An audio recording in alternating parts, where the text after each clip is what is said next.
This is a man named Bob Rosenthal.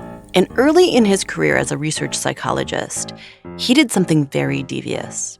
Late one night, Bob secretly crept into his lab and he hung signs on all of the rat cages. Some of the signs said that the rat in the cage was incredibly smart, and some of the signs said that the rat in the cage was incredibly dumb, even though neither of these things was true. So then Bob brings this group of experimenters into his lab and says, for the next week, some of you are going to get these very smart rats and some these very dumb rats. And your job is to run your rat through a maze and record how well it does. So what did they find? It was not even close. The smart rats did almost twice as well as the dumb rats. Even though the smart rats were not smart and the stupid rats were not stupid. They were just all the same kind of average North Dakotan rat. That almost, to me, sounds like the stuff of science fiction, like telekinesis. Yeah. No one really believed him at first. I was having trouble publishing any of this. But what Bob eventually figured out was that the expectations that the experimenters had in their head actually translated into a whole set of tiny behavior changes.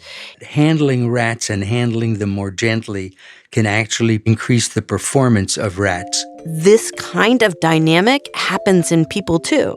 You may be standing farther away from someone you have lower expectations for. You may not be making as much eye contact. And it's not something you can put your finger on. That's Carol Dweck, a psychologist at Stanford. She was one of several researchers who explained all kinds of surprising things that expectations can influence, like teacher expectations can raise or lower a student's IQ score. A mother's expectations can affect the drinking behavior of her middle schooler. Military trainers' expectations can literally make a soldier faster or slower.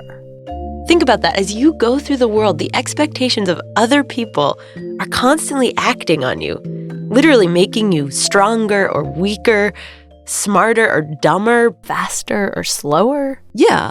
So my question was, how far does this go? So Carol, for example, if I expect that if somebody jumps off a building, they will be able to fly, that's not going to work out so well, right? Right. So what does science know about where we should draw the line? That line is moving.